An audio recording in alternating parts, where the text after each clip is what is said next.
Hello and welcome back to Canine Cognitive, saving dogs one brain at a time and exploring the power of three. Three questions and a few minutes of your time, which will ensure that you have the tools to protect your dog.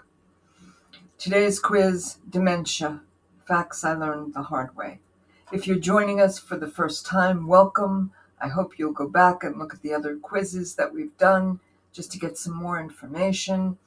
And if you've been following along with us with all the other quizzes, welcome back, and let's get started. Today, we're going to be discussing things that I wish I had known, I wish I had understood. Hi, I'm Shamrock Smallman, this is Shamrock. And this quiz will take just a few minutes, but it will help you to learn the things that I unfortunately had to learn the hard way. I kind of have to take a breath and a step back when I say that, because boy, how I wish I had someone who could have guided me in the same way that I'm trying to guide you. But be that no, never mind, here we are. I have done 2 years of research and worked with experts in order to be able to bring you this information. I'm a pet parent, just like you.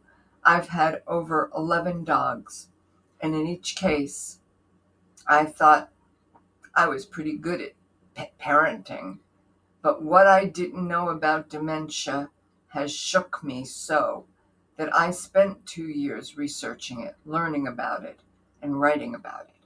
So let's get started with how I can convey to you the information that I now know to add to your dog's life, their happiness, their good health. And believe me, it's going to be worth everything. It's just a few minutes of your time, so let's get started. There's a lot of confusion surrounding dog dementia. So I'd like to clear it up with the few facts that I had to learn the hard way. So let's start with basics. True or false? Dog dementia only affects very old dogs. Number 1, true. 14 and above, maybe. Number 2, true. 10 and above, maybe. Number 3, false. Dogs as young as 5. Most people are going to tell me this is obvious. But because of that, many pet parents miss what is really the true answer. They assume there's only one answer. They need to be aware that the correct answer is not always what they think. And in this case, let's find out. If you answered number 1, true, 14 and above, which is what most parents would think, it's mostly a dog at a senior age, or what would be conceived of as a senior age. Not saying that's not somewhat true that dogs get dementia when they're seniors, but for our question, that's not the answer. Number 2, 10 and above. Well, I guess if I'm saying 14 and above, isn't it? I don't think 10 and above would be it, and many parents don't consider 10 old. So I don't think they would think it either. Then what is the correct answer of this hard fact that I had to learn? It's actually 3, 5 and above. Many people believe dementia is only an old age disease. Just like in people, that's what we believe, but there are people who are in their teens who can get dementia. It is a brain disease, and the brain doesn't always know and understand the chronological age of the person or the dog. So let's forget about age, because it is essential to remember that dog dementia can affect dogs as early and as young as 5. Yes, 5. Forget about multiplying. I know everybody's sitting there going 5 times 7. First of all, it's not always 7, and I explain that in the book, but let's go beyond that for the moment. 35. How many people do you know at 35 that have dementia? But the point for dogs, especially larger dogs, is that this is not an old age disease. This is a brain disease caused by many factors. And dogs as young as 5 have had this disease. So that's where it's important to remember. Let's go on. There's nothing you can do to prevent dog dementia. This was probably one of the things I heard so much of when I talked to many people about this disease. There's nothing you can do to prevent it. There's no cure. You can't prevent it, so why bother? Just let me be happy with my dog for as long as I can. So let's see what the question and the answers bring about. True, there's absolutely nothing that can prevent dog dementia. False. There are steps to prevent it, or at least to halt it. 3. Some people said, well, not sure. It's probably true that there's nothing you can do, but there is so much literature out there, and every day they're learning more and more things that I just don't know, so therefore maybe there are things that can be done. From the look of the questions, the answer is very confusing, and so many people will tell you one thing, while others will disagree. So which is it? What do you think might be the correct answer? And how would that help you to better protect your dog regarding dementia? Let's see.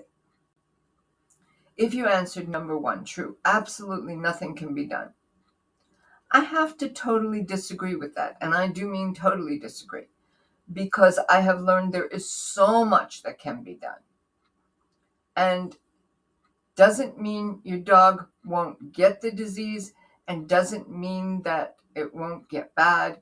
It means that there are things that can be done to help your dog before they get the disease, to maybe prolong it so that they'll age and never get the disease, or get the disease very mildly as they get older. Or there might be things that can halt it if they do get the disease. And there are also things that can treat it and help it to be milder than it might be if you don't have any treatments. So, if you answered number 3, you're not sure, then I'm hoping that my explanations are helping you so you can be sure, because the correct answer in this case is number 2. Early prevention has been shown by veterinarians that I have spoken to all over the country, human experts who deal with dementia patients all the time, and the Dog Aging Project that has been documenting, was the word I was looking for, cases of dogs for over 10 years. And many, many experts have said that the best possible way to deal with dementia is starting early, preventing. Prevention is still the key. So if you start early enough, you can hopefully delay the signs and the symptoms well into the dog's senior years when they might get it. Or if your dog is more prone to get it earlier, you've got to jump on it. You've got a head start. And that could mean your dog might never get it.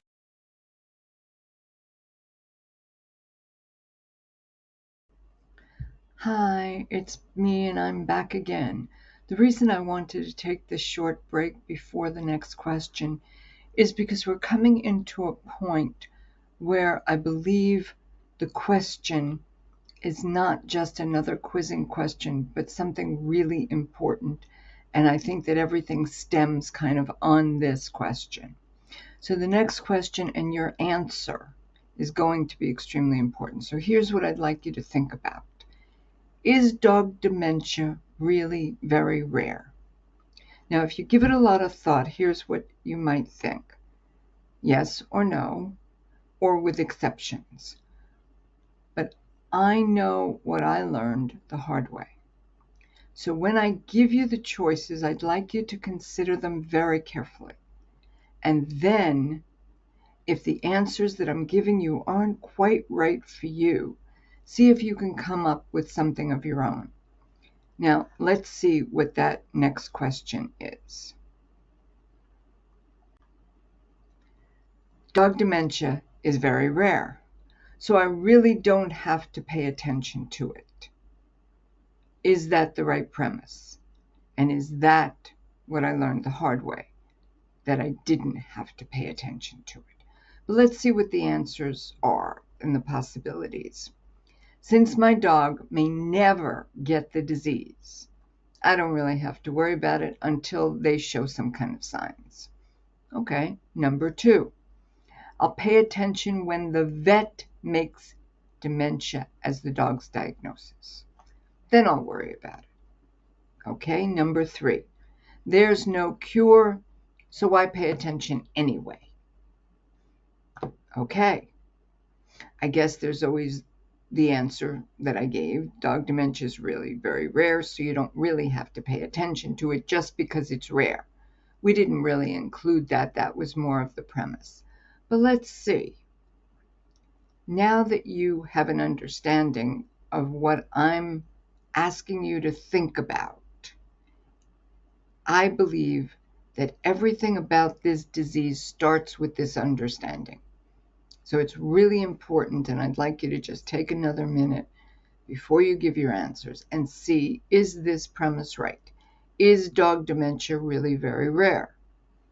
Or maybe you've been thinking about it now and you realize that this is the wrong way to think about this disease, or not. Let's see where we go from here. My answer, none of them. Dog dementia isn't rare. It's just misunderstood. And that is why I stopped and re-recorded. That's why I'm making this really important. Say it again.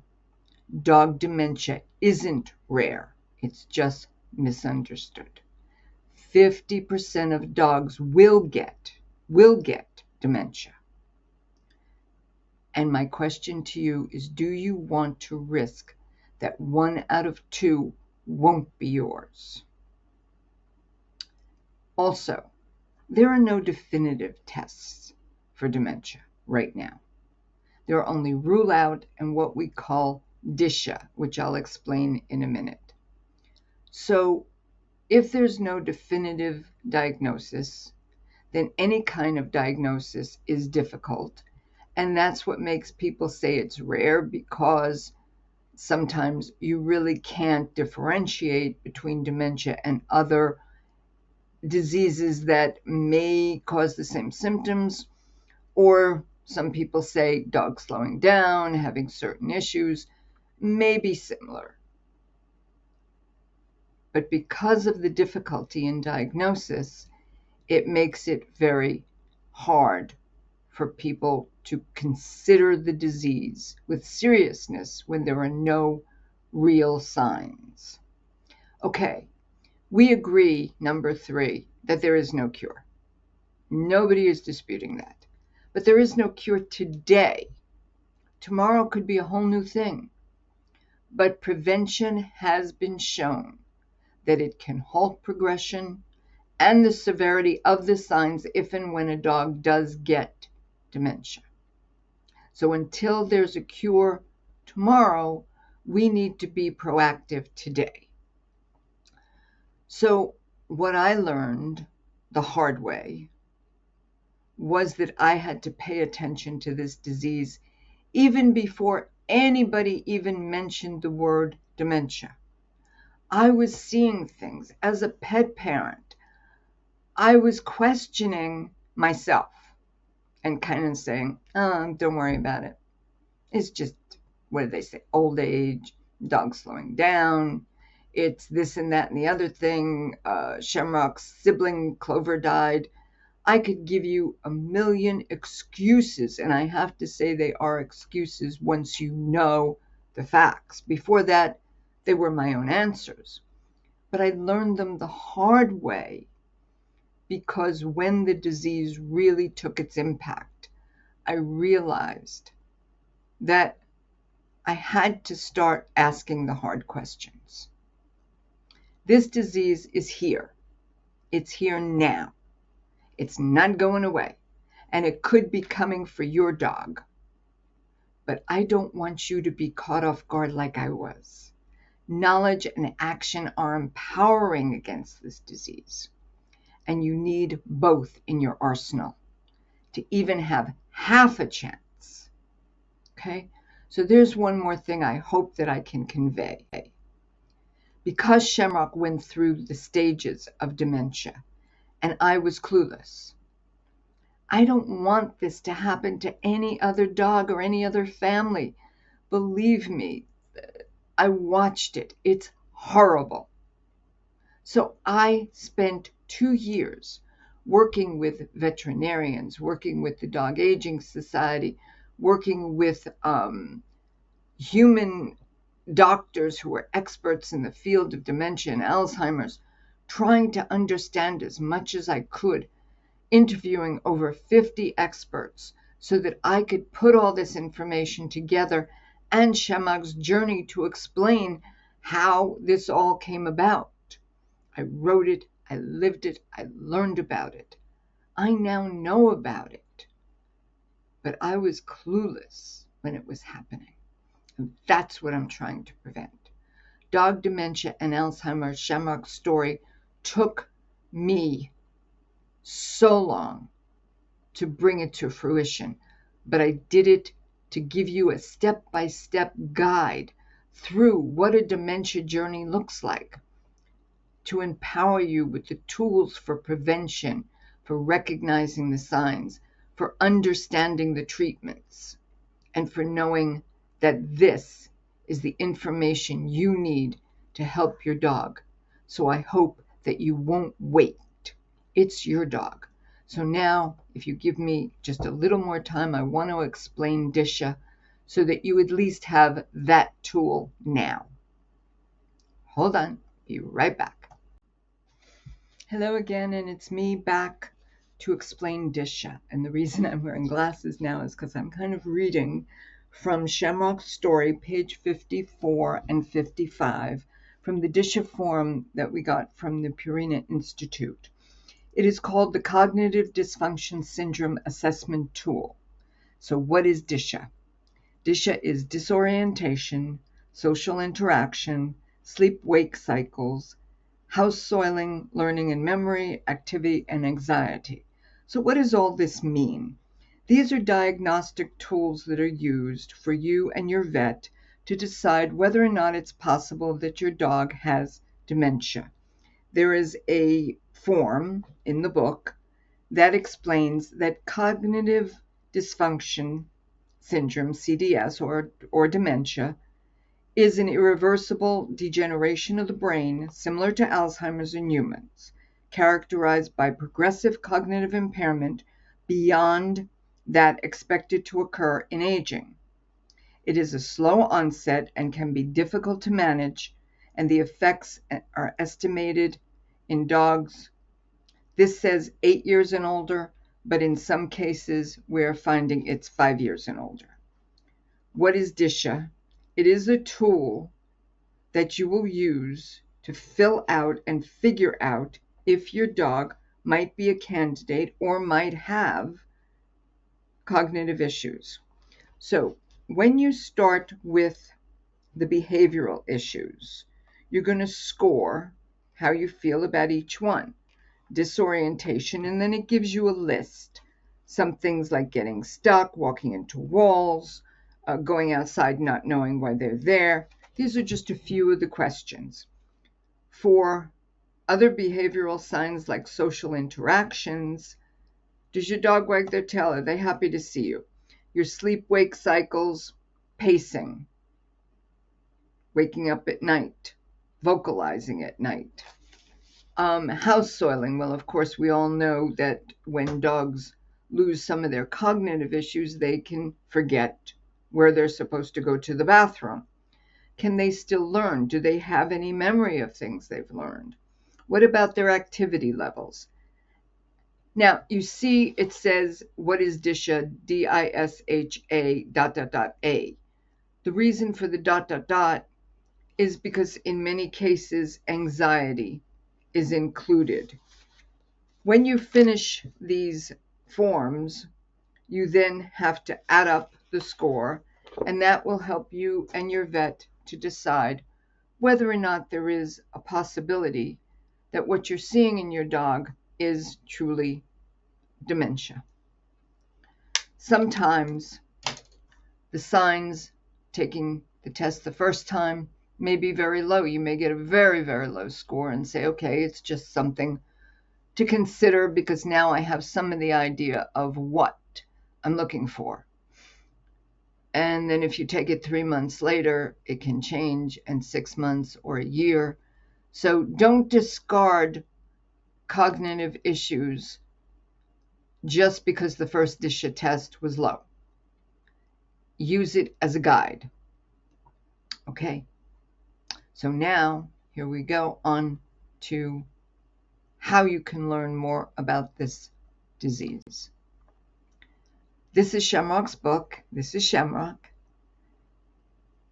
She was a rescue dog from Hurricane Katrina and in very good health. There would have been no reason to believe that this dog would have had dementia, but she did. And we find that many dogs have no reason. They're very healthy. There is no possible cause that you could say, this is why this dog got dementia. But when you start to look deep at the prevention tools, you might be able to understand that there are underlying reasons why dogs get dementia. This is where you can find more information about dementia and, of course, about Shamrock's book at https://goldenquillpress.com/dogdementia.html. That address will be in the links below. Please, I ask that you share this quiz to help other dogs. And, of course, my thanks for joining me. And Shamrock would say, oof, thank you. And thanks for joining us through all of this quizzing. I hope it's been helpful. There were 3 quizzes. This concludes the 3. The first 3, I hope. Let us know what you think, if you liked them, if you feel you'd like to see more. We will have some Q&A videos coming up in the future. The quizzing was just a beginning to help you to try and learn more about dementia. You can also go to the website. There's a lot of information. And of course, we hope that you will pick up Shamrock's book to have a guide to help you through this disease. In the meantime, subscribe, watch for new videos, new quizzes, if that's what we're going to be doing. Leave us your comments. We want to hear what you thought. We want any questions. You can email me. See the links below. We'd like you to stay with us with this, so share it, subscribe, like us, and thank you for quizzing with us. Have a great day and good health to you and your dog. Bye-bye.